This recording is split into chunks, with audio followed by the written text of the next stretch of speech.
আল্লাহ বলেছেন, যেখানে কোরআনের মাহফিল হয়, যেখানে আল্লাহ এবং তার রাসূলের কথা হয়, এই জায়গায় একদল ফেরেশতা থাকে। মাহফিল যখন শেষ হয়ে যায় তখন এরা আল্লাহর আরশে আজিমে চলে যায়। আল্লাহ জিজ্ঞেস করে, তোমরা কোথায় ছিলে? আচ্ছা বলেন তো, আল্লাহ জানে কি জানে না?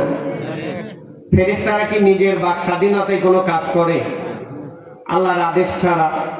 এরপরে আল্লাহ জিজ্ঞাসা করে, তখন ফেরেশতারা বলে, আল্লাহ ওই যে টেঙ্গুরিয়া উত্তরপাড়া যুব সমাজের উদ্যোগে যে মাহফিল হচ্ছিল সেখানে আমরা গিয়েছিলাম, সেখানে আপনার বান্দারা এসেছিল, কোরআন ও হাদিসের কথা শুনলো, মাহফিল শেষ পর্যন্ত থাকলো, আমরা সেখান থেকে আসলাম। তারা এই চাইল, জাহান্নাম থেকে বাঁচতে চায়, জান্নাত চায়। তখন আল্লাহ বলেন, যাও, এই মাহফিলে যারা এসেছিল, যত নারী পুরুষ যারা, সবাই আমি আল্লাহ এদের জীবনের সব গুনাহ মাফ করে দিলাম।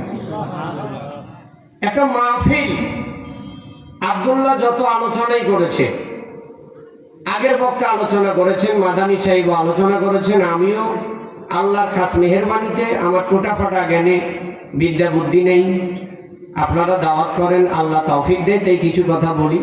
আল্লাহ আমাকে যতটুকু তৌফিক দেয় যে আলোচনাগুলি করব, আজকের এই মাহফিলের একটা কথাও যদি আপনি আগামীকালকে না মানেন,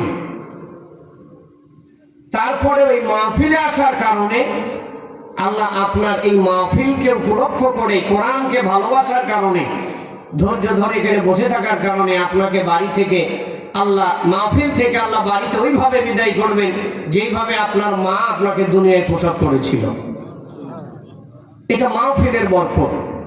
এই কারণে মাহফিল বেশি বেশি হওয়া দরকার। কিন্তু দুঃখজনক হলো সত্য, মাহফিল এত হচ্ছে কিন্তু মানুষ হেদায়েত পাচ্ছে না। কথা ঠিক না বেঠিক? এর কারণ কি? আজকে আমার এই দিনী বৈঠকে সংক্ষিপ্ত যে আলোচনার বিষয়টা আমি আপনাদের সামনে উপস্থাপন করার প্রস্তুত নিয়ে এসেছি, আমি একটু আপনাদের পরকালীন মুখী করতে চাই।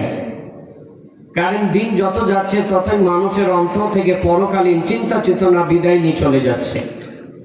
আর মানুষের অন্তর থেকে যখন পরকালের ভয়, পরকালের চিন্তা, জাহান্নামের ভয়, কিয়ামতের কঠিন পরিস্থিতির কথা মানুষের অন্তর থেকে দূর হয়ে যাবে, তখন ওই মানুষের দ্বারা সকল ধরনের অপকর্ম, সকল ধরনের শয়তানি কাজ করা সম্ভব।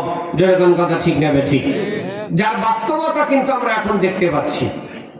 মানুষ দুনিয়াবী স্বার্থের কারণে এমন কোনো কাজ নাই যা করে না। গত কয়েকদিন আগে দেখলাম আমাদের বাংলাদেশের গোয়েন্দা বিভাগ একটা লোককে আটকিয়েছে এই দুনিয়ার স্বার্থের জন্য, দুনিয়ার লোক